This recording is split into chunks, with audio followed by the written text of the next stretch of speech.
sunrise, no final fate. Every atom, every flame, every future plays the game. Everywhere in omnipresent skin, every universe contained within is the answer never spoken. Every function forever open. Wavelength junction, stage production, eternal universal wave function. No transcendentals, no kalam, no divine section, just amplitude seeking their own direction. Across eternity I scan the spectrum wide, and I never found a God.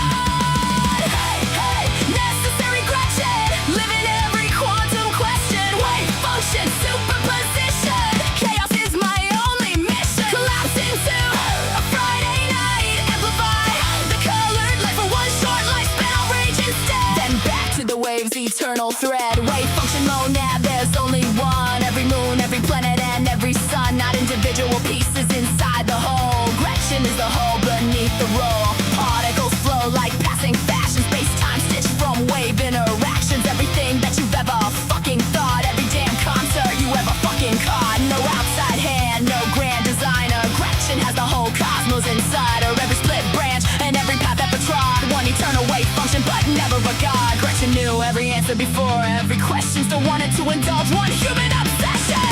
Hey, necessary Gretchen, on vacation from omnipresence. Wave function, superposition. Tonight she's stomping in the mosh pit. Sweaty clothes and busted knees, feedback amps and melodies. One brief refrain into human life. Trading configuration for loud Friday nights. Gretchen traded infinity for a wristband at the door. Traded configuration space for a sticky nightclub floor. Traded endless amplitude for riffs and human cheers. Gretchen cashed in omnipresence for ringing ears. 311 on the stage, excitable one singing every phrase. For one electric moment, Gretchen was engaged. Wave function, collapse, reality snaps. Superposition, human condition. Schrödinger equation, evolution, not creation. Heisenberg uncertainty, probability set me free. No prophets, no throne, no creator was ever known. Cross eternities express. Not once, not ever. Schrödinger keeps rhythm in perfect time. The equation writes all the goddamn rhymes. Heisenberg chuckles, laughs, and grins. You'll never pin down where Gretchen's been. Cosmic data infinitely stored, never needed holy wars. Every constant, every law of beauty without divine awe. Across the ages, every station never found divine salvation. Occupying all that's been. Nothing supernatural slipped in. Hey, necessary Gretchen, universal wave connection. Necessary means forever. You can never break the tether. When the mosh pit settles down, silence wraps this earthly town. The music gave me everything a billion eons could never bring. So I'll return without regret to every moment unrealized yet. Back where endless waveforms race. Back into configuration space. Gretchen was every possibility, but chose one loud life, one impossible vacation. When the concert's over, necessary Gretchen goes back to the void. Hey, hey.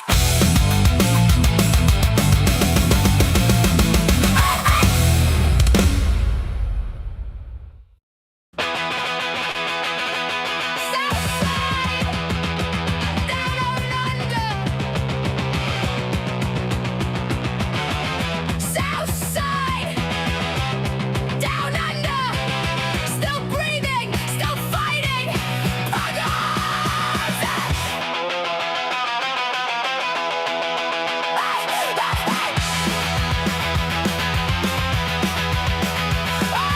Born in the tropics, then headed down south, down gypsy roads with a punk rock mouth. Hippie communes and national parks, hardcore nights and after party larks. Fighting our way through a lifetime of pain, building little islands in the pouring rain. Bonsai branches, a homestead heart. We've been rebuilding from the very start. You say I'm broken, you say I'm lost, you say you're God, will bear the cost. But when the God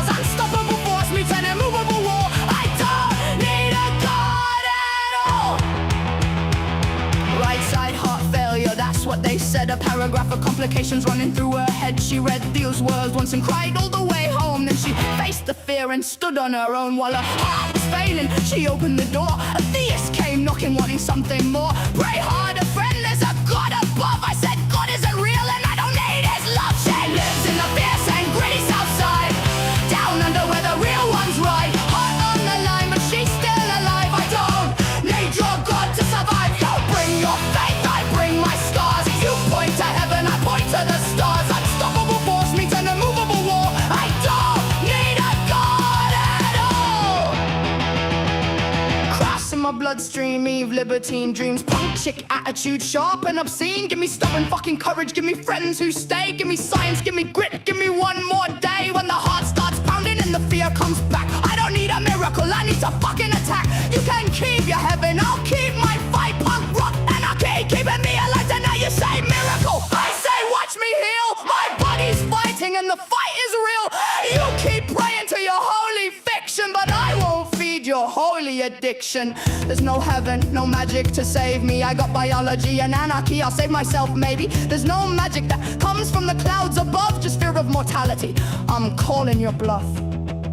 Some say unstable, some say a mess, some say unworthy. I say yes. I loved, I lost, I hurt, I healed, and every scar is something real. You want an unstoppable force? You found one. No God, no Savior, no crutch. My heart's still beating. That's enough. She lives in the fierce and gritty south side, down under where the real ones ride. Hard on the line with the punk rock pride. No invisible hand is keeping her alive. Alive, unstoppable force meets an immovable object. Faith meets doubt and the argument stops dead. You can preach a heaven all goddamn day. She's fighting to live her own damn way. Scorpion punk who said I'm not worth a song. You're goddamn right, I disagree. To every friend who stood beside me, every band, every memory, every late night scream, you're worth the song. Southside, still fighting, still laughing. No God, no religion, it's just us. We're justice. From one punk to another, forever grateful to have you here. No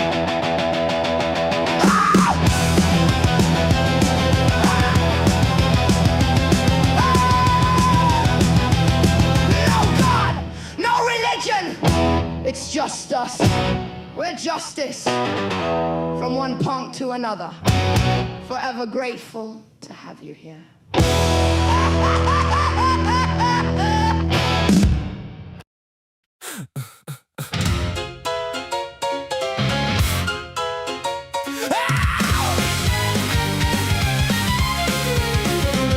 You dress up doubt in velvet robes, throw dead men's quotes like holy stones, name drop Plato and wave your hands like a mystery will make us understand. You sell transcendence cheap online with cherry-picked and twisted lines, a sermon built from smoke and mirrors, preaching louder cause the truth gets nearer. You claim spirituality, philosophy and historicity, but all you got is sophistry. We don't believe your silly fairy tales, but we're ready to talk about it if you want to. We'll even fight about it if you need to.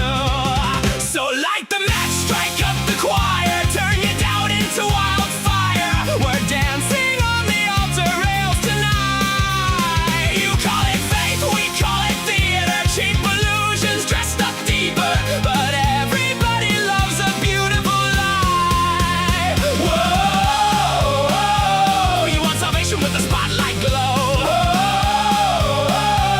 But the house always wins the holy show. You wear gullibility like couture, but every answer sounds rehearsed. You quote the saints, ignore the science, then call your contradictions guidance. A martyr complex in high heels, selling wounds that never healed. You need an enemy to justify the glitter in your bloodshot eyes. You claim spirituality, philosophy and historicity, but all you got is sophistry.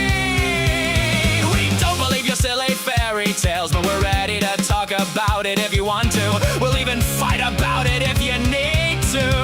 So light the match, strike up the choir, turn your doubt into wildfire. We're dancing on the altar rails tonight. You call it faith, we call it theater. Cheap illusions dressed up deeper, but everybody loves a beautiful lie.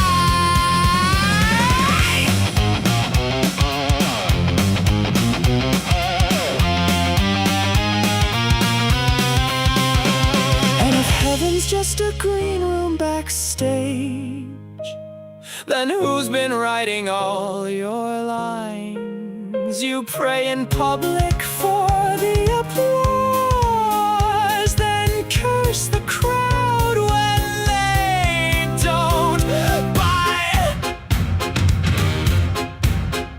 By the way, darling, not sure if you know this, but we absolutely noticed that your family values venom has infected your whole system now. It's dripping on your ballots, making every vote a weapon. Your blind faith inspired prayers are now our Christo-fascist nightmares.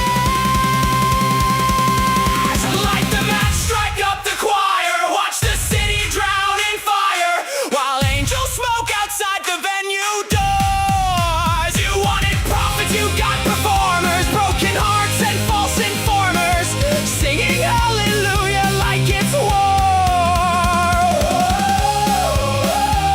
Well, now welcome to Async, where we just wanna know all the fears, ideas, dreams, and doubts that you sow.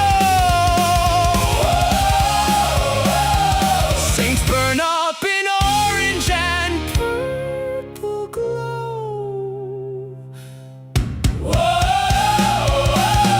And the sinners steal the whole damn show.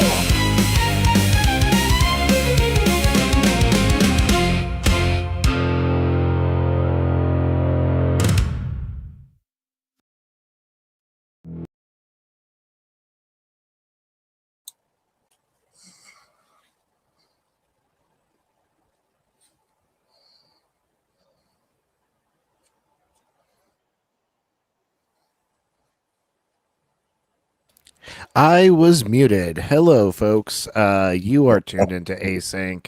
I'm Arpy, who sometimes forgets to unmute themselves. I'm Neck2, who did not forget to unmute himself. Granted. How you doing tonight, Neck2?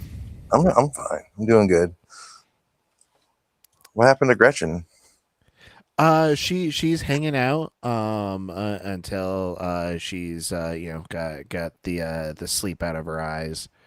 So Gotcha. we're running the show for the I meeting just wasn't tonight. sure. I thought she was coming up when we came up. I didn't know if she said something to you. Yeah, she's hanging out in the back. So she'll Right be on. able to help with production stuff because that is necessary, which gives her name, the necessary Universal Gretchen. All praise the Nug. Or the mug. What The does mug Mug was stand for? Monad. Okay, The Monad Universal Gretchen. that's fair. Yeah. So yeah, how was your day? You were mentioning Well, let's see. you I got started with Dr. Blitz and watched Ask a Physicist, which was pretty good. Nothing's coming to mind like what was being like particularly remarkable about the. I don't remember anything like specific like big happening, but it was still good. And then after that, there was no Ian today because I guess Ian moved recently to a different place, and so didn't have time to stream yet. Probably tomorrow, from the sounds of it. And then after that, I watched John Cohen and took a nap because John Cohen streams for like 8 to 10 hours at a time. Yeah, he's another marathon streamer, which I appreciate. But Right. unfortunately, John like streams like over the time that I am completely unavailable. Right. I'm usually moderating for Ian during that stream, so As am I. Yep. yeah, don't really get it. Uh, but I mean, whenever I have a chance, I try to pop over and see what's going on. One thing I like about what John does, I was thinking about this the other day, was I do like that he limits his calls to 30 minutes. I mean, not that they can't go past 30 minutes. He will if a call needs to, but most of them he'll, if if there's not much left, he'll just wrap it up there, which I think is a good idea in a lot of cases. Yeah, when like you have like the call flow and like people to be able to take calls from, like it makes sense to not spend 5 fucking hours on one person, because Right. like it's gonna end up being like kind of the same argument like rehashed like 3 times in like different ways. Yeah, a lot of people lose interest. I mean, just people's attention spans aren't that long, and I mean, like Ian has mentioned, like in the past, they've said like, uh, they don't care he if all the guests leave. What Ian's focused on is the conversation. If the conversation takes him 2 hours to get through, then that's just simply how long it's going to take. But Ian, he tells you that's what you should expect when you watch, Yeah. uh, and that's fine. But I do like that. There's in some cases that's appropriate, and I think for Ian that's fitting, and I think for John I like the way John does it too. It's not like it has to be one way or the other. I like that one does it one way, and I like the fact that one does it in a different way. Yeah. Variety. Yeah, absolutely. Just would depend. It gives you like whatever your flavor, whatever you feel like you're in the mood for. If you want to watch more long drawn out calls, you can watch Ian. If you want to watch something that's more one right after the other, you can do John.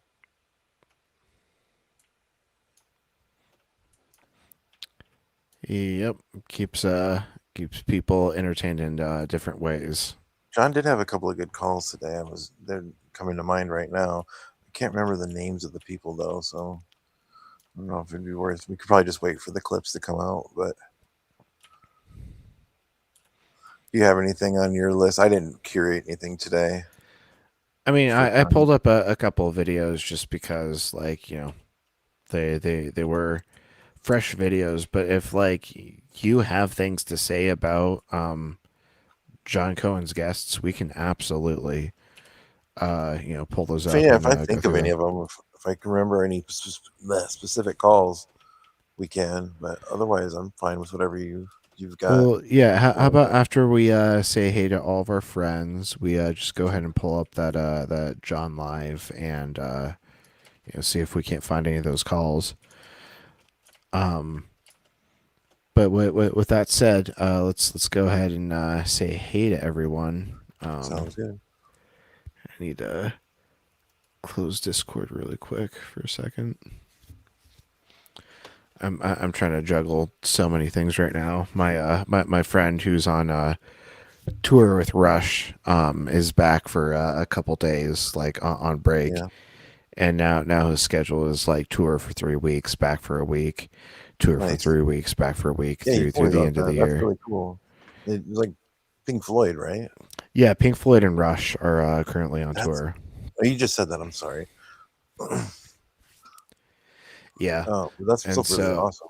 so we're trying to figure out a time to meet up and catch up. Like I've been friends with this guy since before we moved out here to Denver. Like we literally met him on one of our vacations when Mrs. RP and I were still living in Iowa, but we vacationed out here for an Excision concert, Mhm. and we met him at the Excision concert, and we hung out with a mutual friend after the show, and just ended up hitting it off. And so we've known this guy for about 11 years now. Nice.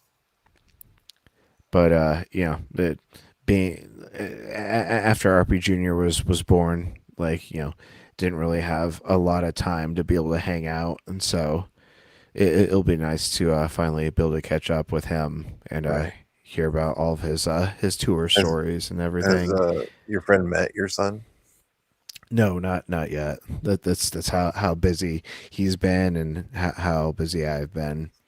But this Nice. is the I'll guy be that excited taught to go. me everything I know about lasers, and I was the one who taught him You how sure? to You sure DJ and Marjorie Taylor Greene everything. didn't teach you at least one thing about lasers?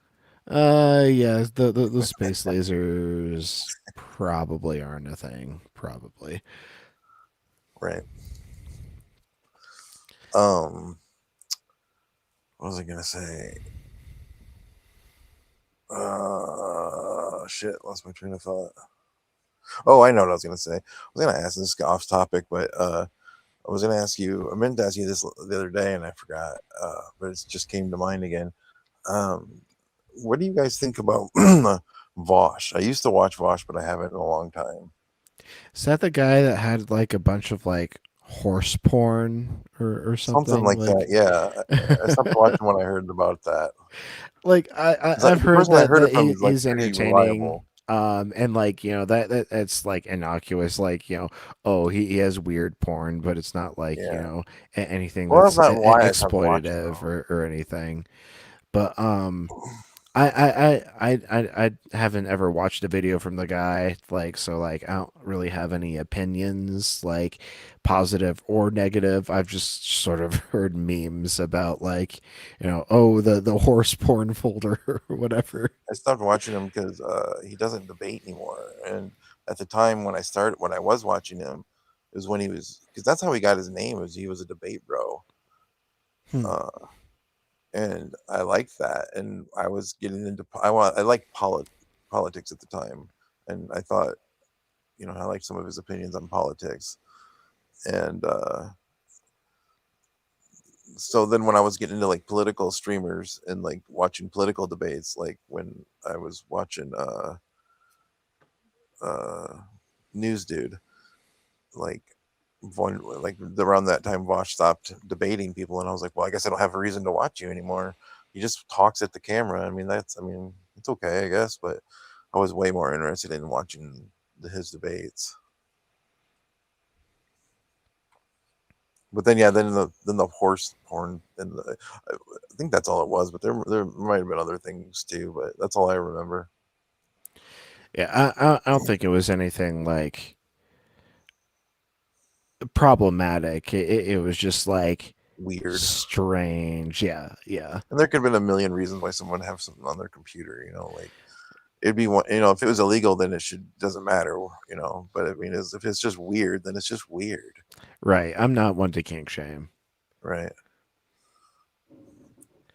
Um, but yeah, Yeah, I like just wondered what as you far know. as like political debaters go, Yeah. like I've only really followed like first I was like into TYT, but then like I started seeing a lot of red flags, and I kind of moved on to Oh, what? Majority Report, um, and oh.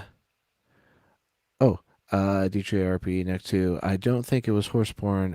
It was Japanese anime with questionably young looking. Oh, okay. So like lolly shit. Okay, that Yeah. might be a little more problematic. Well, I see. What Absolutely. I was gonna say was I was gonna say I thought I heard something like that, but I didn't want to make an accusation and be wrong about something like that. Yeah. But I did hear. I think it was a little more. Lolicon is definitely problematic. It But like especially when you start getting to the territory of like, oh, she's actually 1,000-year-old witch with the body of a 10-year-old. yeah, It's like, okay, yeah, giving it the mind of an adult does not change the fact that it is a young body. Let's not be fucking creepy ass fucks here. yeah, But yeah, yeah. But yeah, back to like my history of interest in political debate. Yeah, so yeah. it Sorry. went from like TYT to Majority Report, and then like after watching the Majority Report for like a year and a half ish, like I started Mhm. like kind of like checking out TikTok, and that's where I found Parker and Dean, Yeah, and that's where I really started to like like the kind of like, cutthroat debate community, and then Yeah. from there, started following the line, and then the line led me to like Blitz, Justin, Ian, etc. And it's You would have told me like 3 years ago that I would like debate this much. I would have never. I don't know. It just happened kind of organically. But I'm addicted to it. Like I just same. yeah, it's really interesting stuff. So Yeah, it's funny how like interests kind of like capture us, like hmm you like you're aware of like the topic or like, genre of entertainment, but then like there's just something about it like being presented to you at one time that like just fires off that neural pathway in such a way that you're like, oh fuck, I enjoy this. I need more of this now. yeah. The reason I said that, Gem Nick, was because the other night I was a little loose with some of my accusations, so I was trying to temper it tonight. So, but I don't know. But when I was asking about Vosh, I really wasn't. That wasn't why I was bringing him up. I wasn't curious if anyone knew about that. I was more curious about his political takes, because that's what I'm more interested in when it comes to Vosh. Like, as far as like people As on the far left as go. I'm aware, he's like center left. Yeah, He's not he's. like I a think super far lefty. what? He's not like a super far lefty, but What did the stream just say to us? Did you hear that? Tavo's backstage. Oh, okay. What, Oh, and it you want looks to like bring him up? I can't. Oh, we need Gretchen too. Yes. So you ask Gretchen if she can bring. Gretchen, can you bring Tavo up?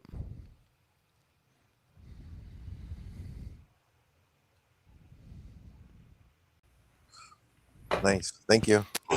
Hey Tavo, how's it going tonight? Hi, everyone. Good to see you. What's up, Tavo? Not much. I just saw that you all were by yourselves, and I thought I'd hop up. I probably won't be on very long, but also I crossed over 1,000 subs just a couple Congrats. Hey, hours. congrats! Yeah. I'm quite That surprised. that opens you up to a specific monetization level, right?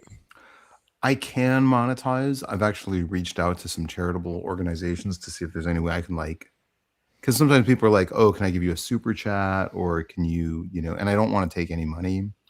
So, Mhm. I don't really need any. Like, I'm doing okay enough that I don't Hey, really care Gretchen. to monetize. So, but yeah, if I could figure out a good charity to align with, then maybe there's some way to get it to work out. That Hi, Gretchen. Can Good to see you. can I suggest Medicine Sans Frontier? Oh, for sure, that's a great one. Yeah. Doctors Without Borders. Yeah, Yep. I actually volunteered for them. No And way. That's yeah, really admirable. I'm pretty sure I do. Let me see how many watch hours I have. Um,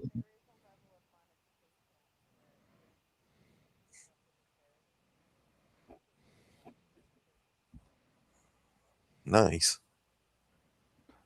I have. Oh, that's nice. Yeah, I'll have to figure. Do you know how to do that? Was that when like you declare it as a fundraiser? Cool. It looks like I don't know. I have like 600 watch hours in the last week. So, or in the last month. So I'm sure over the 12 months, I'm over the threshold. Oh yeah, yeah. That seems easy to reach.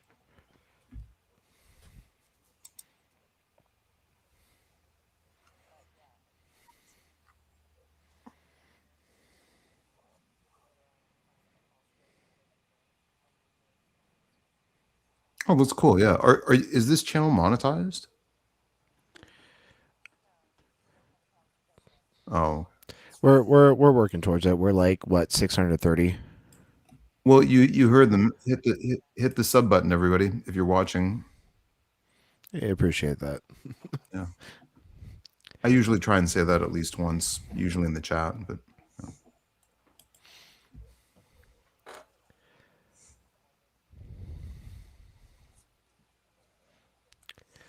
Oh, Gretchen, you want to bring up our rock friend?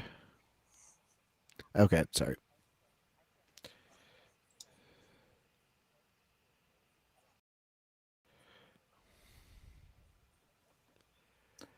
yeah, I've not done a raid. I don't even know how those work. Somebody raided one of my streams recently. I was like, oh, that's interesting.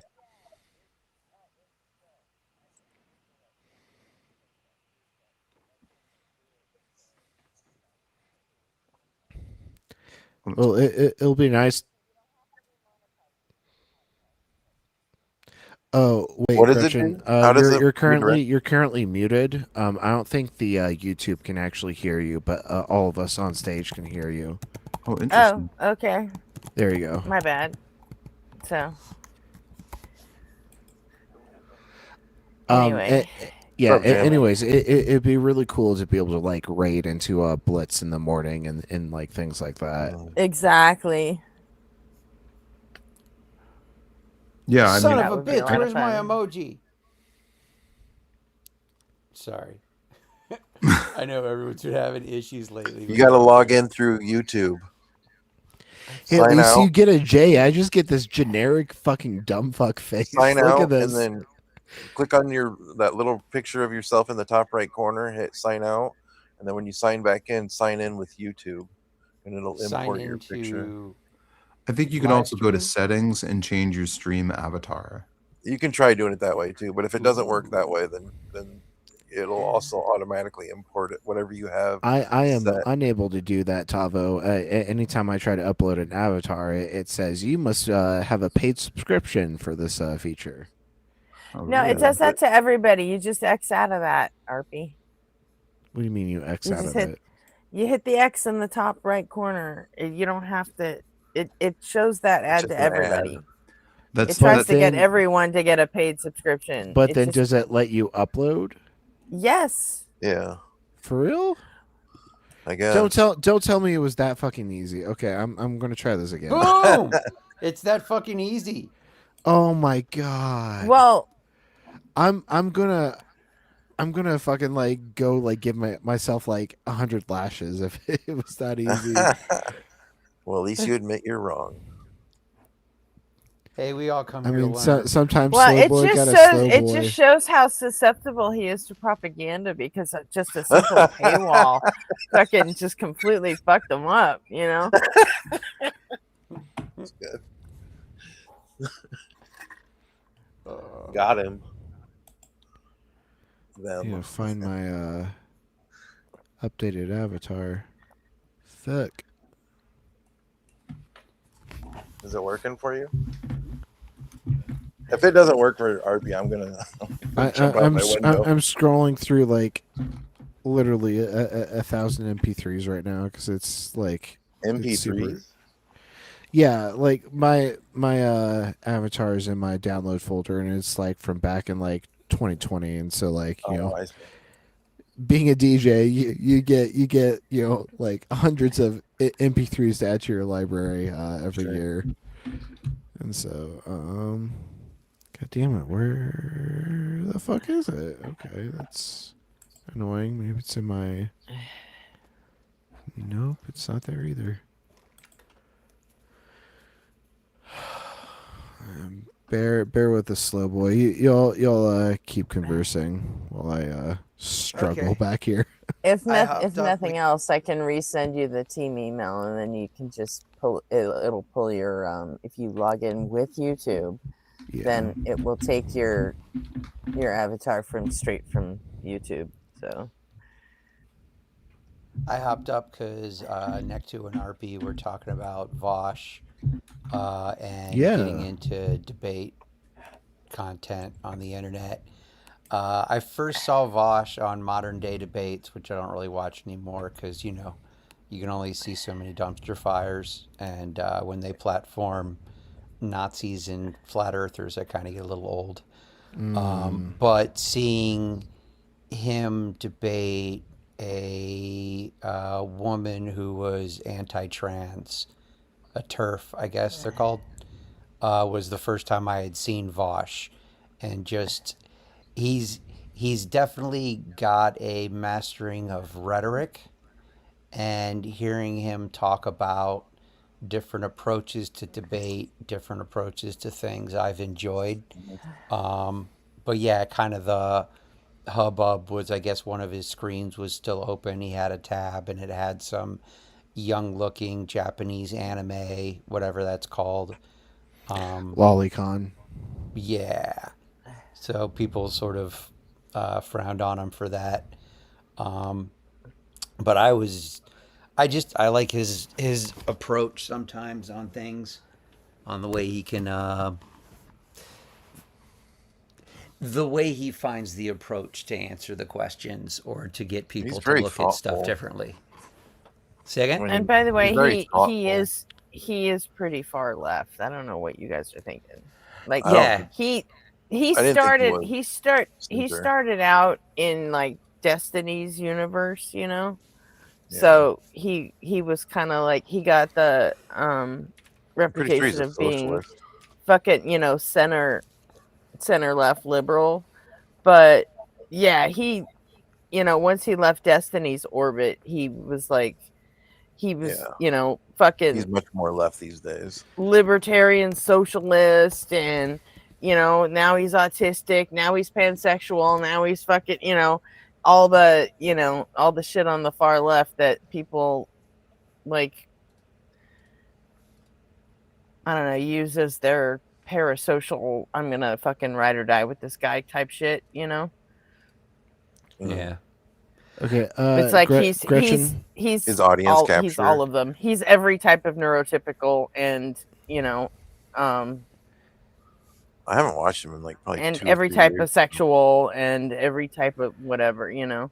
I don't know what's going on with him these Hey, days. hey, Gretchen, can you share my Yeah. screen? Yeah, I am. Okay, Whoa, so see, trippy. this is what happens when I try to do this. So like, what do I X out of? Like, it just says restricted access. This requires a subscription. There's no like X out function, and so I click on this and it just disappears. And I try to do it again, and I get the same error. Like, it seems like Okay, this I wasn't. X out I function didn't mean isn't. that. I meant when you first like. I don't know. It doesn't do that for me. When I click on Yeah, that that's same box, it just pops right up with my. It lets me access my Okay. photos. that's the same thing I did. Yeah, you also have options that I don't have either. So, like for me, there's only like three options. There's chat. Yeah, you can because kill he's- you can kill this chair. Because he's a co-host, so he gets Oh, I see. more. But Yeah. Yeah, I've got chat video okay. settings. Arpy, I killed your co-hostness, so Oh, I'm gonna okay. send I'm gonna send it again.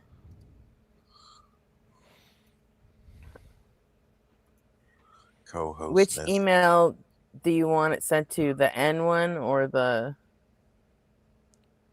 I don't fucking know. Let's not resend it right now. Like, we'll regroup after the stream because it doesn't even matter. It's not going to change You can get anything. through the night without it. It will. It will. I promise it will. If you do it right, it will.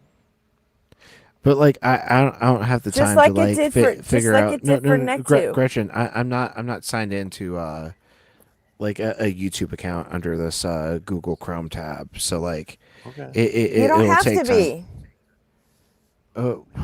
What am I supposed to do? It'll send you an email, and when you go to log into Talk Studio, it'll say sign in with your email or sign in with YouTube Yeah, and like I'm not or sign signed in with Google. I'm It doesn't have to be in that tab. It will just straight up. If you sign in with YouTube, it will check with your YouTube account and pull that avatar. Yeah, It's the and same this is thing where it I'm did fucked with up. I Hizzle, don't with know the Nectu. YouTube login credentials. It did it with Nobody on Fire. I'll have what? to recover. I'll have to recover the like info and everything. And so like I'm Just not reset really- your Gmail password. That's Yeah, YouTube. there's a problem. That's on an old phone number that I don't have anymore. You can still reset it. There's other ways to recover it. You can you tell them which It's Well, going to I be mean, I it's email going you to be a don't, I want. little don't more see what involved the, than I don't what see what what the I can issue is. handle You have while a, I'm You. streaming you have a right now. YouTube account. Yes, I It do. has an avatar. Yes, it does. But in order to log in through that, I need to be able to be signed in on the Chrome because it doesn't really play well When with you reset your Firefox. Gmail I'm password, it signed asks into you which everything on email you want Firefox, the password reset to go and to. Talk Studio doesn't play well with Firefox. That's So my you issue. don't need it. Doesn't matter that you have an old phone number attached to it. It shouldn't. The phone number shouldn't fucking matter. Yeah, it'll ask you to enter an email that you want to have it reset to. That's where it'll go. Does that make sense? No, it doesn't. Okay. Well, if Streamlabs doesn't fucking get back to me, I'm gonna demand my fucking money back, and then we're gonna try a new fucking platform anyway. So When you give them hell, can you like record that and share it on the next stream? I mean, it's The just like wrath of through Gretchen. text. I don't know how yeah, interesting it's like just a through it's text. just through live chat. It's just because I've talked to the Streamlab tech people, and they're cool. They see the problem and they understand what needs to be done, but Talk Studio has its own devs, and they're the ones not fucking around. They're not bothering to take care of it. Even though Talk Studio belongs to Streamlabs now, they still, as a subsidiary, they have their own people, and they're the ones not fucking doing anything about it. Yeah, I don't Well, know. I didn't just you googled just switch how to recently? change your Gmail password, and it's exactly what I said. Yeah, I did. Yep. We were on Talk Studio originally, and then we switched to StreamYard, but StreamYard was just so much more money for So much more And money. it yeah. also had its own For- issues. But it for works. no. Yeah, I mean, Worked for two people. it worked, but like not for everybody. I mean, and this is somehow something fucked up with my account.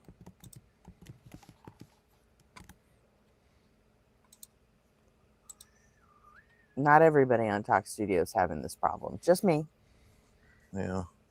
So weird. What about Justin's software?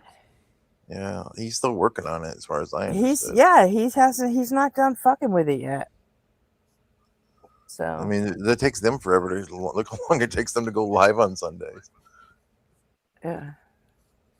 Actually, they did pretty good last Sunday, but the ones before that it was like 45 minutes. But it was Right, because but that would be like a free solution, right? Yeah. Well, If I could ever get my hands on it. I would feel kind of bad just taking it. I would want to offer something to Justin. Yeah. I wouldn't. He's doing this for everybody. Okay. He doesn't want money for it. I mean, even if You it's a know? greeting card, or Give me. One of your songs. I want it all, and I want it now. Queen Yeah. I made him a Jesus. song. We'll pay counts, Jaminek right? to be the singer. I made him a song. That counts. Anyways, Speaking what do of you guys want to songs, do? So, what approach are y'all wanting to take with the Blitz tune? Like, are we just looking to replace what's already there with real instruments instead of AI, or are we looking to? Yeah. Exactly.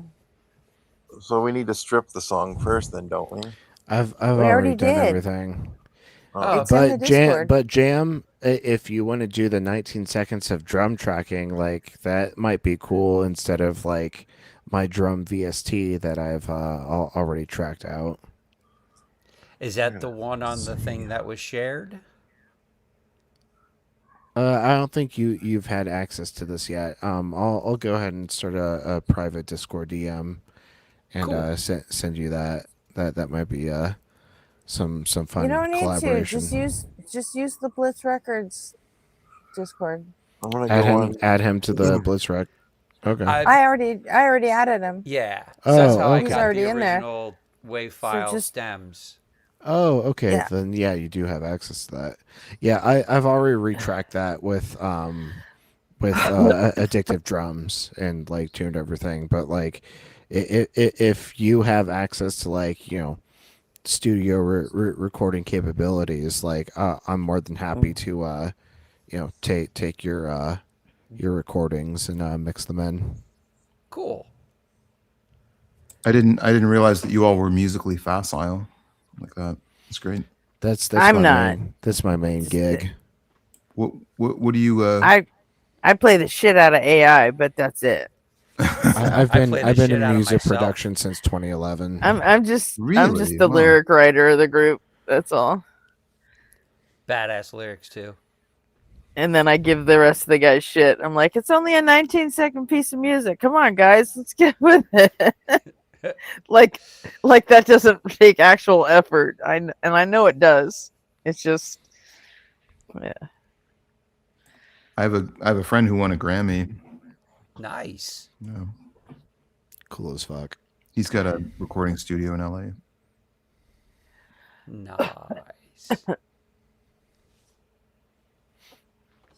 Thanks, I'm Issa. looking at guitar pickups right now on Amazon. I just bought a concert bass drum, 28-inch by RP. 16. Yo, what's RP, up? do you see Issa's? I'll go with that one. Issa said something in chat. Yeah, she blocked out a really good call on John Cohen. Ooh. I've played the guitar since 6th grade, since I was 12, Wow. and I taught myself how to play guitar. I never took a lesson, anyways.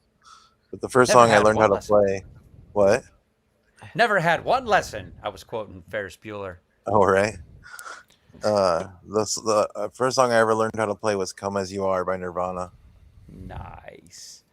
Who Here, Gretchen, can you throw this up for Tavo? Show him my setup.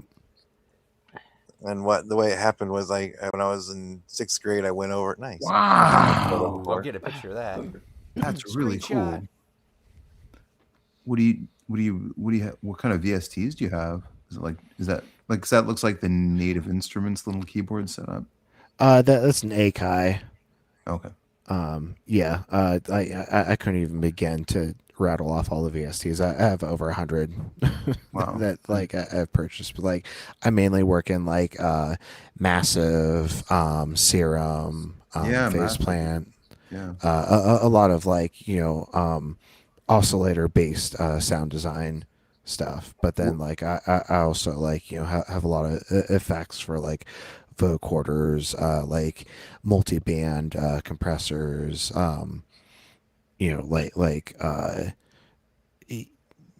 dynamic EQs and everything. What's your Spotify? I'll listen to some songs right now.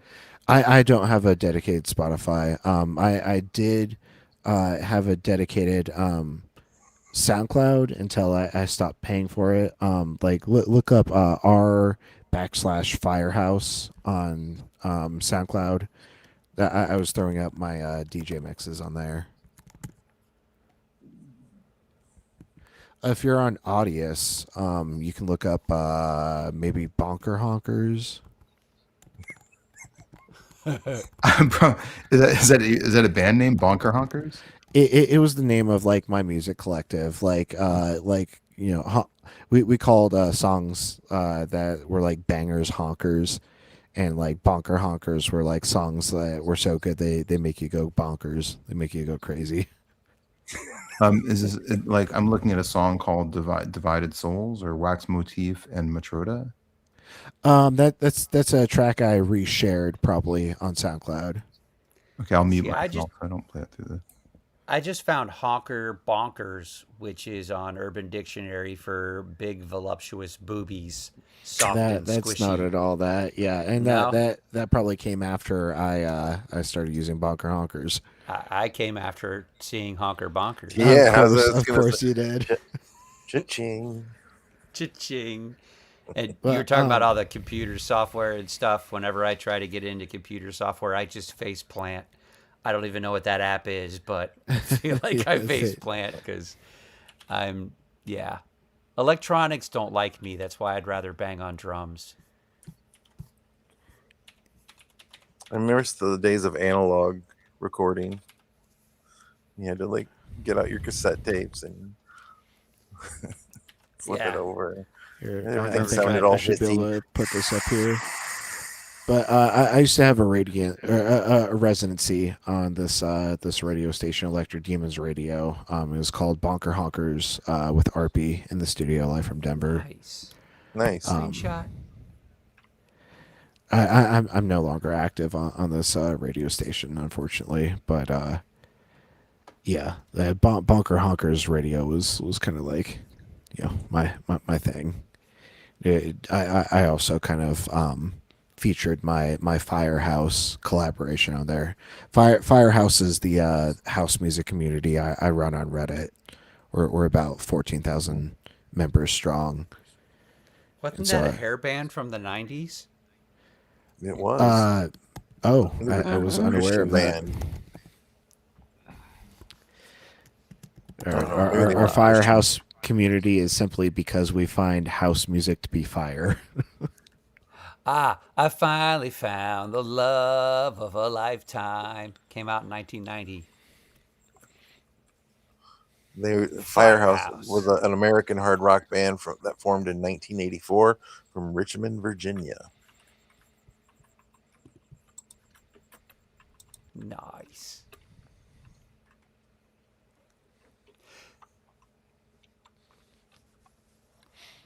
So back to the debate thing y'all were talking about earlier, how you gotta just, you know, it like Nectu said, if it 3 years ago he wouldn't have thought he'd be into that much online debate as you are now, and I kind of ended up going down that same rabbit hole more during the shutdown for COVID and post that.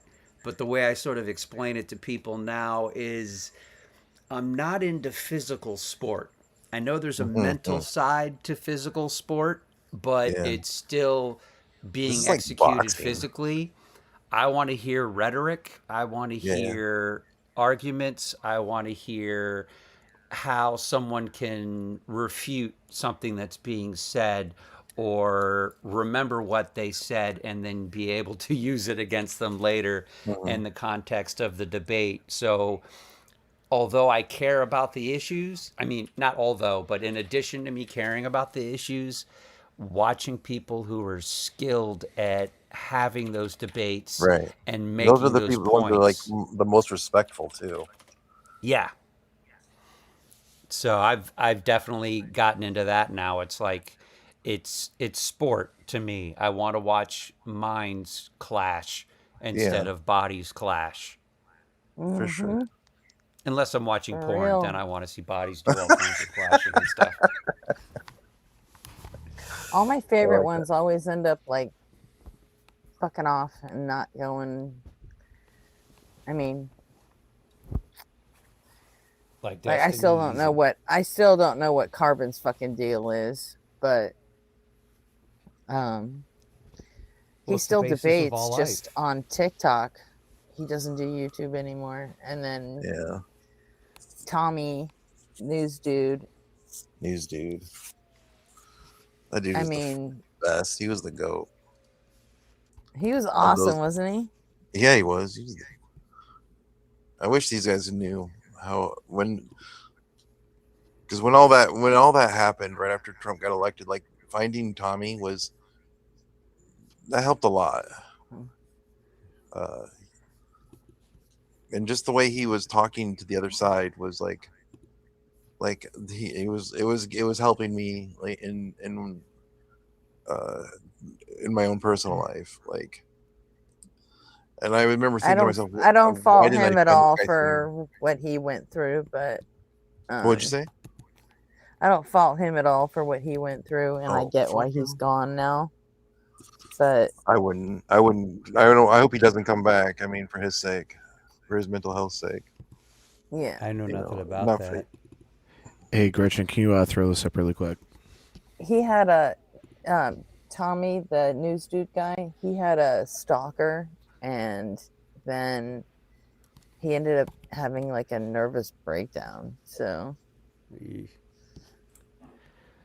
All right. Here's like my little announcement over what one of my mixes that still survives on Firehouse. Oh wow, SoundCloud, nice. I just got done listening to Miracle Maker. It's really great.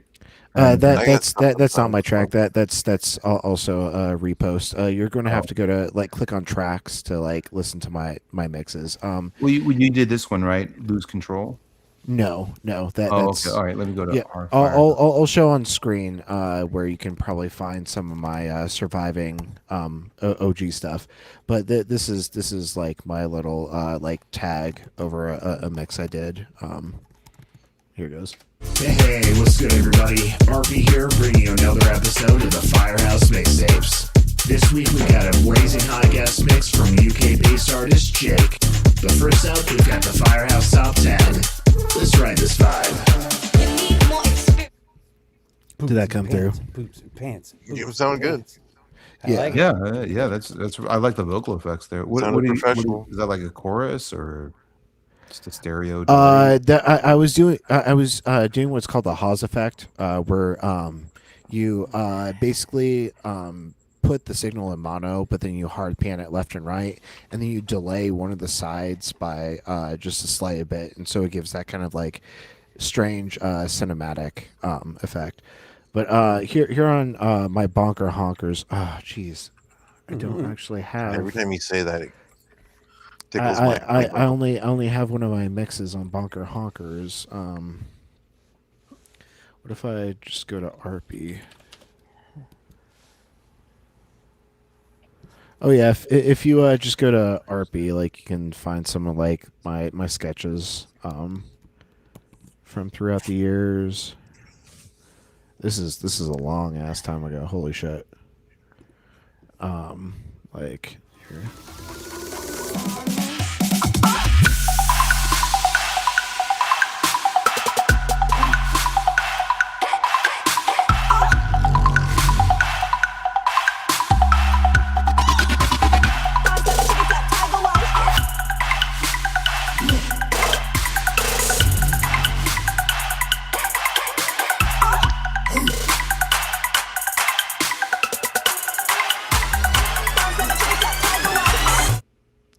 That was like back when I was like super into like trap and bass music instead of like more dancey stuff like house music. That sounded cool. I mean, I found you on SoundCloud/RP, and I'll listen to it, but they don't give you like a volume, so I can't like listen to it without turning down like my whole system volume. Yeah, that SoundCloud's kind of finicky in their granularity controls. Well, I'm not signed in too. It just it's like prompting me to sign in, and I'm like, I don't. Really want to. Yeah. They try to pigeonhole you for sure. What do you do now? Like when you write a song, what do you do with it? Ghost production. Like I'll like write something and then like sell it to someone who wants to like publish it as theirs. Oh, cool, interesting. And then they give you the rights somehow, or do they just? No, they get the rights. I just get paid for for basically writing it that one time. It's a lot. It's less of a headache than like submitting it to a label and then getting some executive to be like, oh yeah, we want to release this. Like most of the things that ghostwrite just like get independently released under that artist, and they claim it as their own. And I don't really give a shit. I already got paid for it, so it's like whatever. Well, I'll listen to some more stuff. I wish it was like a better interface, but if you put your stuff on YouTube, I'd probably listen to more of it or put in some mixes. Yeah, I appreciate that. Yeah, I just never really like self-published a lot, just because like so many things were being traded behind the scenes, and like if I would like self-release something, it's already like quote unquote self-published, so that wouldn't be really it wouldn't qualify for release under a record label, and so I had to keep everything kind of like unreleased until a record label was like, okay, yeah, we'll definitely publish this. Yeah, I gotta agree with Brittany from Robin? chat. She said, "Very nice RP. Robin? The sound is full and clear and rich." Oh, thank you. Yeah. I agree. It's really good production from what I heard. What's up, Robin? Not much. What y'all doing? Chilling.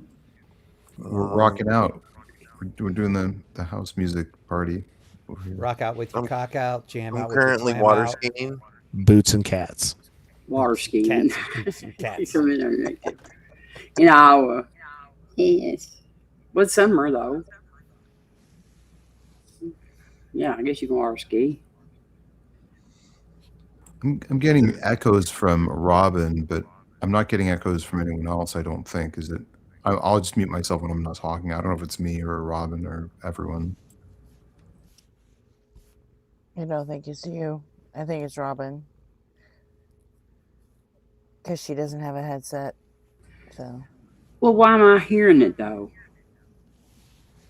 Do you hear it or you don't? I do hear it. What are you hearing?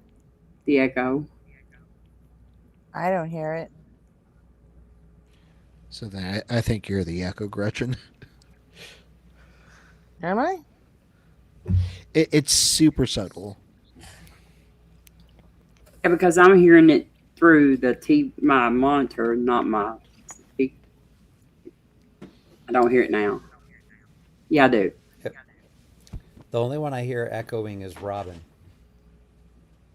That's so Yeah, me weird. too. I think. Yeah.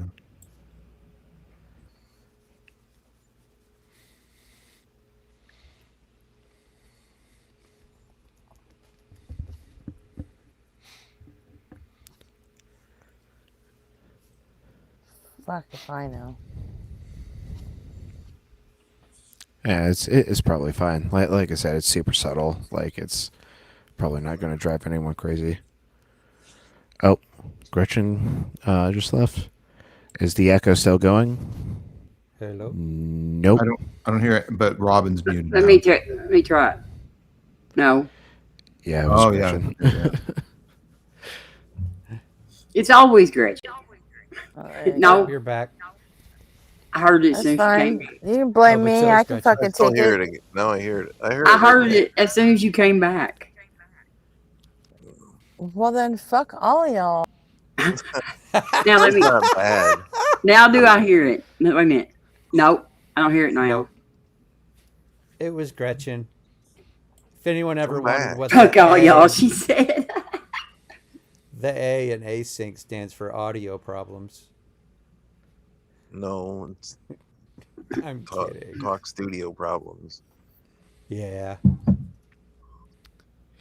That would bother me if I could control things, but I can't control things, and so it's okay that there are audio problems. Come back, Gretchen. Come back. Come back. Yeah, I don't hear it. It's not that bad of an echo, and who minds hearing Robin? Don't tell more me than what to once? fucking do.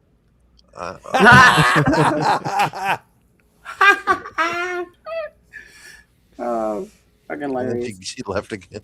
Yeah, she came in just to tell us that. Then and we Yeah. should tell her to stay away. She's Tell her she's not allowed to come back.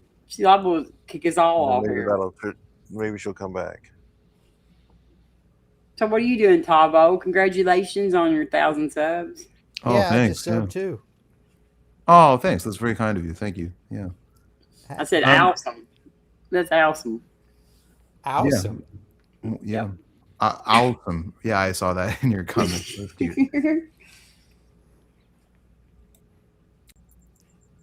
Is that Yeah, when it just- Tavo, give me some of your subs, man. Yeah, I mean, if you ever like want, whenever I'm here, We'll I pay put you in the chat, back. don't forget to like sub to the channel. But if you wanted Just to to, like collaborate somehow, I I'd be open. mean, you have to have gotten at least like 50 of them from me anyway. So Well, I'm sure. just Yeah. just tell your 1,000 people to go sub to Async. They don't even have to watch if they don't want. Like, that's cool. I would gladly give you. Just sub so I can do my blitz raids. Yeah. I've Well- got you. I've got y'all. I've got. Priorities. I haven't put Tavo on there yet, but I've got async on my what do you call it at the like on your homepage where it says your Mhm. preferred channels or whatever. Oh, I didn't know. I'll do that. I'll do that too. Yeah. I didn't I know got you did that. async up right there in the very front, so that's one of the first channels you see. So.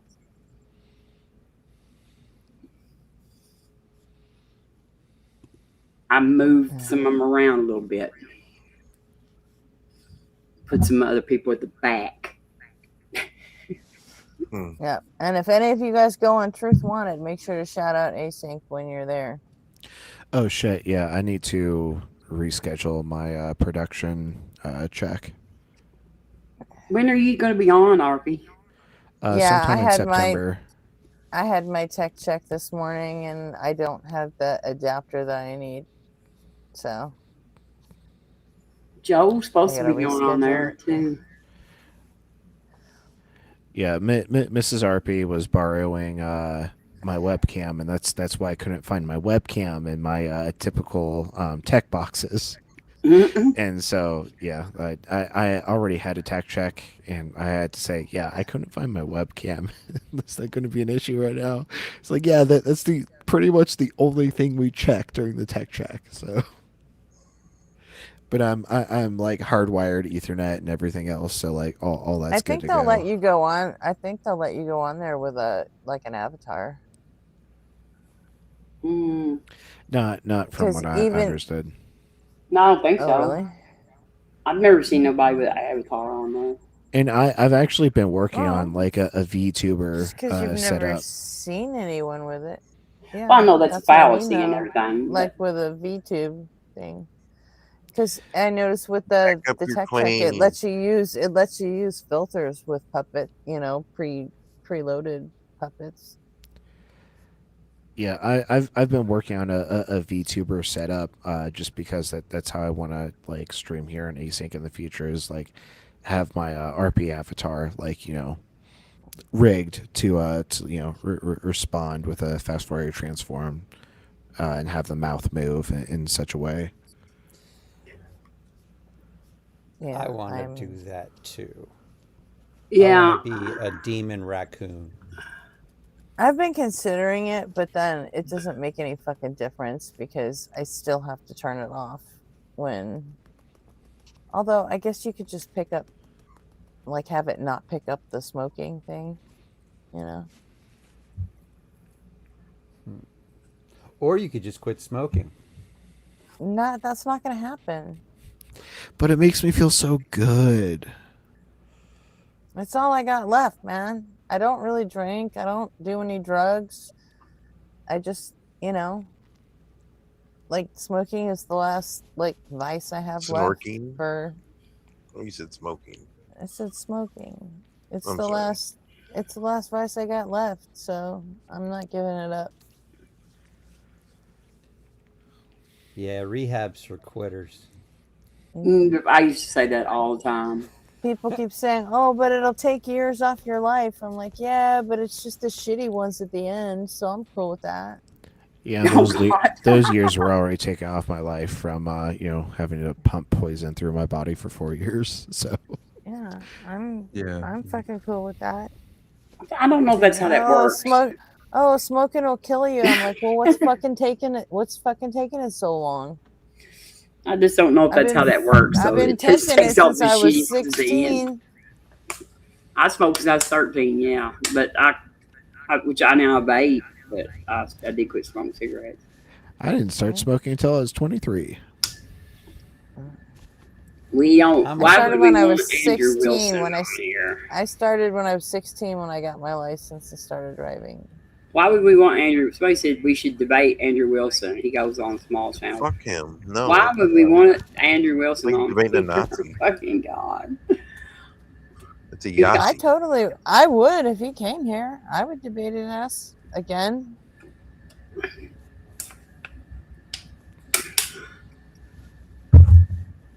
I don't have a problem with that.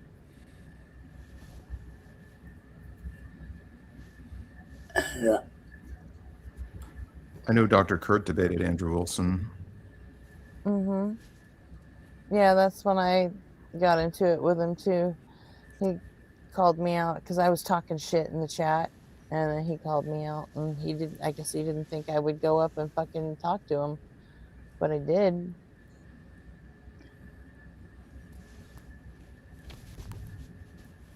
And he tried to do the same thing to me as he does to everybody. He didn't actually want to talk about the thing he called me out for. He wanted to switch topics to something that he knew he could, like, bind you up and just beat on you for. And I wouldn't let him do it. So in the end, he resorted to just calling me drunk. Were you? She don't No, I drink. was not.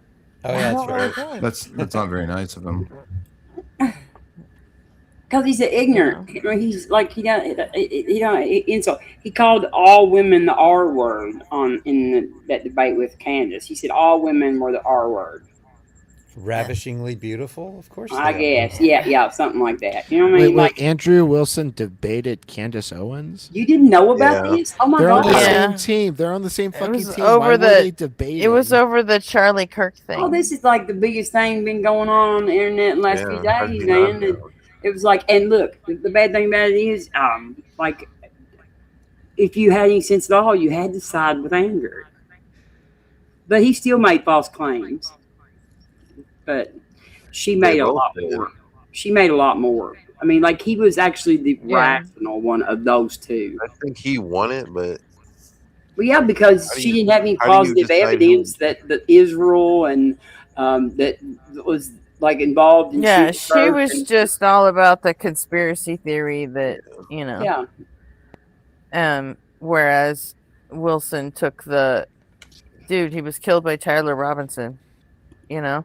But And- here's the thing about it is that what cracked me up is she started saying that there's no way that he got shot with 30-06, which a 30-06 gun, like a rifle, does not have one certain bullet. Like there's not one piece of, like you can buy different grain bullets, you can buy hollow points, so like there's no single bullet, and like every one of those different bullets is going to make a different entrance hole and a different exit hole.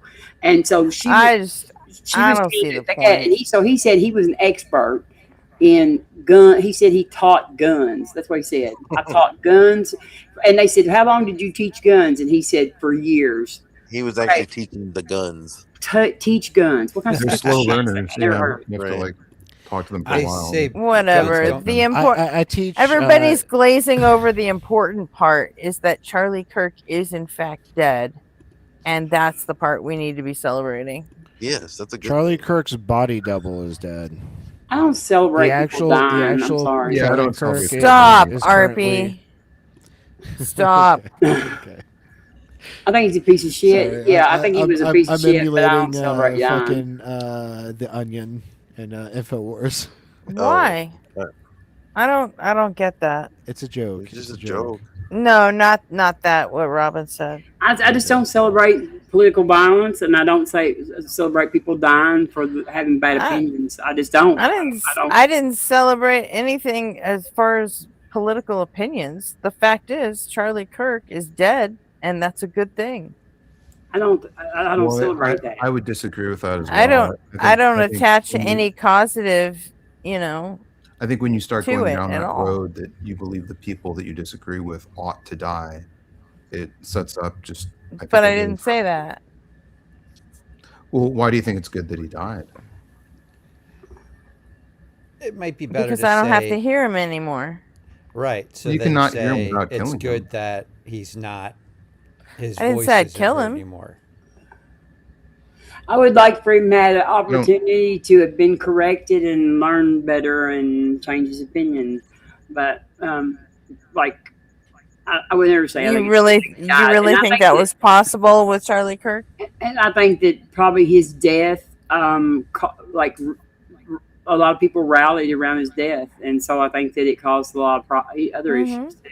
Yeah, I think I we have wouldn't to say it was Yeah. impossible, we have but to it learn wasn't to win likely arguments either. without wishing for the death of our opponents. I didn't wish for anyone's death. She hasn't said But that. That's the second time you've said that she said that. I know, but I think if you're celebrating someone's death, that's sort of in the same category, or at least is to me morally tantamount to wishing for them to die. but it's not. You can say that the world is a better place without somebody, without wishing for their death. I think that one thing is a slippery slope to the next, and I think when someone is killed by murder and you're saying it's really a good thing that they died, then that's Like, sort how of do you know that? I Go mean, ahead. maybe some people won't take it that way, and maybe some people will be like more nuanced and parse out. You know, you can say that I'm glad that they're not with us anymore, versus I'm glad that somebody killed them. But I think most people will take that as an endorsement of the fact that they were killed. well, I mean, he had 2 daughters. You know, if nothing else, the fact that he was a father and he left So 2 what? daughters who watched People him, with kids who watched him die. should be immortal? See how I can twist that the other way and say something that you didn't even say? Yeah, but little kids shouldn't lose their parents. I mean, I just think that all life is sacred, and I think there should be somberness when we face. the And death I of don't. someone. I think zero life is sacred. I don't think any life is sacred, and I include myself in that. Yeah, I'm not big on sacred lives, and like there's a lot of people who die that I would say that he did not think their lives were very sacred. But like, Well, I I agree, still and don't that's celebrate his deplorable, too. death. Like, I had recently like a Muslim chap who came onto my channel who was advocating that God be praised for the people who are the servants of Allah who kill those who are polytheists, right? Which I thought that was morally repugnant, But if we can't have at least a condemnation of murder, then collectively, then. And if you're just saying I don't think life is sacred, but I think it's okay when people die, like that's not tragic to me if anyone dies. I guess that's sort of in a different category. If you're saying it is uniquely a good thing that Charlie Kirk died, then if you're just generally misanthropic, that's sort of a different category. But if you're I'm generally misanthropic. Yeah. yeah, Well, I would say that. I would say that about Trump. Like I would trade. Yeah, I'll probably celebrate when Trump dies. Yes. Yeah, and I wouldn't celebrate. I wouldn't celebrate when anyone dies. To me, I probably will that one. To me, oh my God, you just conceded the whole thing. Huh? That was the whole point. Your whole contention with Gretchen. You just conceded that. Well, I know, but like I think that Trump is. I can't help it. Like Trump is a special case. Well, then do you understand how Gretchen feels? I don't necessarily celebrate anyone's death, but I feel relief. It's not my place to tell Gretchen how she feels anyway. If that makes sense as a distinction. I That's get what true. you're saying, RP. And I'm kind of I don't take it that way. So like when someone who's spreading bad ideas no longer spreads the bad ideas, that's a positive thing. Like John Voight or Clint Eastwood have really bad takes on shit, but I don't hear from them very often, so I don't care. Charlie Kirk was someone who was spreading a lot of bad ideas. I'm glad those bad ideas aren't being spread by that mouthpiece, but I'd rather it was he got out of the public spotlight and focused on raising his kids. Right. Yeah. It's about the cessation of the violent rhetoric being spread rather than the cessation of the life. Yeah. Yeah. And that's not my place to tell Gretchen how to feel anyway. So no, I'm not telling her how to feel. It's my place. I tell Gretchen. Exactly. It's just my place to tell her whether she's echoing or not, which she still is. You can all tell me how to feel, and guess what? It's gonna work for you. I bet anything. I Go know. ahead, do I it. know. Well, I mean, Do it. I dare all of you. Okay, Tell me how to how think about this? about everything. Gretchen, I'm you sure should it'll think. take. Gretchen, you should think the way you want to think. Ooh. What are you I gonna do mean, about that? I've been around a lot of Okay. death. I've seen people die of gunshot You're wound doing what Arpy injuries. said. oof. You know, there was a person who died essentially. I talked about this on my channel. He essentially died in my arms not more than 2 weeks ago. So Holy shit. yeah, I mean, Sorry, you're lost. I was at a very busy trauma ER for a long time, and I think, and also like what I'm really acquainted with is death becomes an abstraction until you kind of confront it and until you're around it, and then when you see the suffering of it like up close that many times to that many people, it I mean I really like I really find it a really difficult thing to be around it. And in fact, I was like after that person passed away, I was unable to like eat for the rest of the day. Like it Well, was you're also a doctor, so you have an innate kind of drive in you to like protect life, and It doesn't um mean it doesn't fuck you up. and Like my I can no, of course it probably okay. fucks them up more, you know. Yeah, I mean, Um I was a medical student, and I lost my first patient who was a baby who died in the operating room of Oh. congenital heart Oh fuck, disease. dude, that's rough. Yeah, and I started crying in the OR, and the surgeon, who was one of the most skilled surgeons in the world, and I'm very grateful to be around him, was like, "Somebody take that sobbing POS medical student and kick him out of my OR."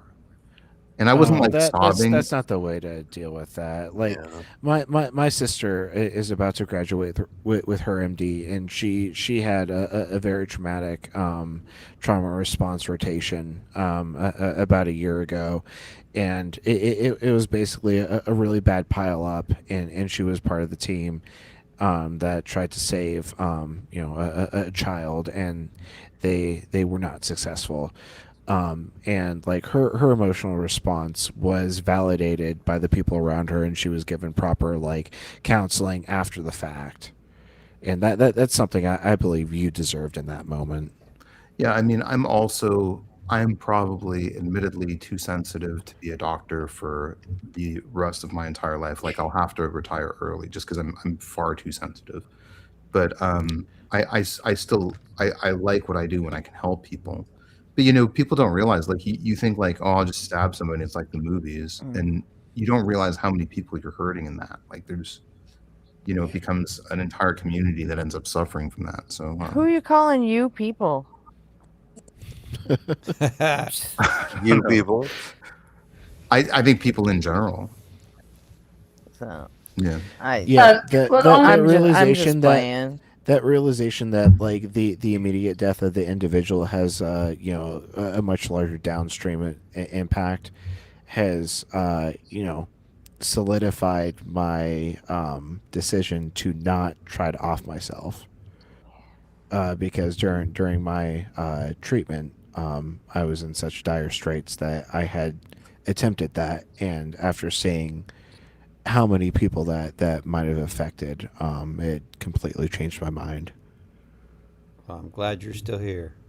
Yeah, me Thank too. you. See, I would have had the privation of not hearing you, not hearing your music, not, you know, and we've been through some similar stuff in that regard. You had leukemia, right? Yeah, yep, that's what we share commonality. Yeah, in. you guys had the same kind of thing. It sounds like you had a much worse go of it. I was pretty sick for about a year and a half or 2 years. Were you AML? I was acute promyelocytic leukemia. Okay, I'm unfamiliar with promyelocytic. Is that like like type of AML or? Yeah, it's a type. Basically, like every you know, the M is myelogenous and the L is leukemic, right? So if there's ALL, that's acute lymphocytic leukemia. Yep. Acute lymphocytic, and I had acute promyelocytic leukemia, which is like a specific cast of cells that reproduces. They're called they're promyelocytes. It's a Baker-Abel translocation. So the chromosome 15 and chromosome 17 attach to each other, and that results in a proliferation of cells. And then they put you on. They do induction chemotherapy, and they did second line chemotherapy in me, but they usually just do the year-long all transretinoic acid and arsenic. It's one of the few malignancies that they actually use arsenic for still. So Interesting. Did you require a bone marrow transfer? I did not get a bone marrow transplant. No, they yeah. It's not often done for APML. Okay, Yeah, I understand that's pretty common for AML. Yeah, quite. Yeah, for AML, it's really, yeah. Yeah, when I found out I had cancer, that was like a weird 3 days, and then I had surgery, and then never fucking thought about it again. And Wow. we should It was celebrate rough. that. Huh? And we should celebrate that. Nah, I don't even count it as like Gretchen, you're a survivor. having cancer. Take it from 'cause- someone who had to go through four years of chemo. You're a survivor. Yeah, I know, and I would never compare what I went through to. But I would. What you did. But Like I would. I wouldn't, because like I literally just had my annual pap smear, and then a few days later I've been the fucking doing the pre-op work for surgery, and that's it. Like I didn't even get admitted to the fucking hospital for that. It was just like an outpatient hysterectomy done, and I didn't even have to no radiation, no chemo, no nothing after that, just done. That's good news. That's wonderful. But like this is me as like a survivor of a different kind of cancer, saying that your survivorship is just as valid. Yeah, I don't like it like that. Yeah, she's a tough old bitch. That's for sure. What? I didn't suffer through it. Tough I didn't. old bitch. I thought you said Tavo's a bitch. No, I said she's a tough old Yeah. bitch for sure. Like, what did Tavo have to do with any of this? I didn't say more about Tavo. No, No, tough old But bitch. you're always nice to me, Robin. Yeah. You've always been kind to me. In fact, the All of you all. hysterectomy was made easier by the fact that I'd already had my tubal ligation before that. So, like, I still don't know why it's called a hysterectomy and not a hysterectomy. And a pap sphere instead of a mom sphere. And not here. I'm not ever thought about that. yeah. Mike. I don't know. Damn it. I don't know. Why do you drive on a parkway and Parkway? park on a driveway? Yeah, exactly. Gallagher. Classic. Is that Stephen Wright? Is it Stephen Wright or Gallagher? I thought that was Gallagher. Why do they call them buildings if they're already built?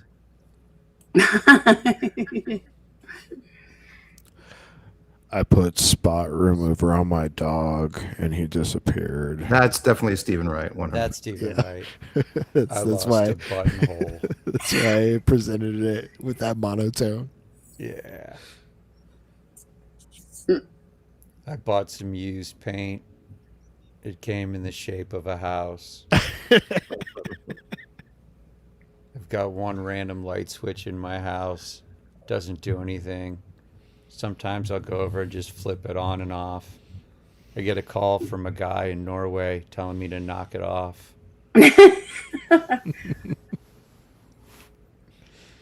Oh, shit. I lost a buttonhole.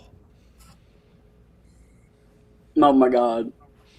Right, that was a joke grenade. That was one of my favorites. I lost a buttonhole. That one took me a moment. I was like, oh, that's I used to fucking tell brilliant. people. I used to tell people all the time when they were walking in front of me, I'd say, "You dropped your pocket." And they would always turn around and look on the ground. I say, "Hey, you dropped your pocket." As a drummer, if I'm told I dropped the pocket, then I've done something wrong. Just holler at somebody though that's walking in front of you, and like they'll stop every time. Like if you're trying to hurry up and beat somebody somewhere, just tell them they dropped their pocket. Have you all ever considered doing a song together? Three of you are musicians. I'm down. Yeah, they talked about having a band here one night. Okay. No, I Hey, would we could do the Blitz song. right. I don't know. That's like 19 seconds, and I'm used to jam band stuff where it's 20 to 30 minutes per song. So Jam, do That's you a little like long a for a string Blitz cheese outro. incident? I do like String Cheese Incident. I like Electric Forest started because it was like string cheese's like specific String cheese. I have some in the fridge. festival, and so like they would always be performing at Electric Festival or Electric Forest, between all these EDM artists, but then like randomly would be this jam band like playing the biggest stage like during Right. like the main blocks of the 2 nights. But yeah, string cheese like Saturday cheese and Sunday cheese was always like the highlight of the festival. Yeah. Cheese puts on a good show. Widespread Panic's all right. Um, I've got some friends who are big spread heads, but I'm a fish head. They're my boys, and they're coming to Jacksonville in October. So Hey, let's look forward go. to that. Yeah, Fish was the reason you were in my neck of the woods about a Yes, it year ago, was. right? Yep. Yeah, the June shows at University of Colorado, Yep. Boulder. where I saw God. It was like the third night. I'm sorry, the second night, which was 4th of July. It was the third, fourth, and fifth. Um, had some really nice LST, and I told my friend going into the second set, I'm like, dude, I'm just gonna let my mind go wherever the music takes me. So I'm not gonna be here. Like I might be standing next to you, but I'm not here. Yeah. So Yeah. just let me be. And You're light years like, away. yeah, like probably 45 minutes into the second set, and they're just throwing down, and I'm just in complete and utter bliss. And out of nowhere, someone grabs my shoulder and goes, "Hey man, you want a beer?" And I literally jump scared. Like it scared the shit out of me because I was so in the zone. He's like, "Oh dude, I'm sorry, you told me not to do that." I'm like, "You son of a bitch." But yeah, that was amazing. It's like you get rubber banded back into your body from like fucking Yeah. hyperspace. Yeah. Like I had stepped out of it, and I'm just like, I'm witnessing the entity that is music, and we're sitting in this big bowl of people surrounded by mountains, all vibing and feeling this thing and becoming something bigger than ourselves. We have summoned the goddess entity that is music, and it is here with us, and we're experiencing. Hey, you want a beer? Jesus fucking Christ! Would you characterize that moment as being like an ego death? Um, I've had those on different experiences, but not necessarily that one. That well, if ego death means thinking less of me and being part of a collective, The then yeah. yeah, the dissolution of the self. Yeah. I think at that point I was just another set of ears and another uh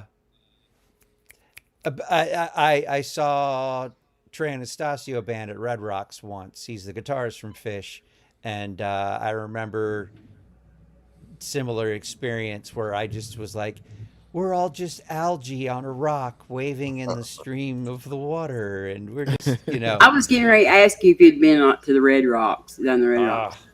so good. But being What's up, Florida Wildheart? born and raised, what's up, Wildheart? I didn't have my Uh, glasses on when you first came on. It looked like you were in a hospital bed in a I hospital. thought he Yeah, was that's in what a I thought hospital. too. Yeah. And So, nice to see you all, and thank you for letting me on. Thank you. when did you shave your head? Gretchen, can you Yesterday. drop Wildheart about 5-10%? He's just a little too loud. Huh? I was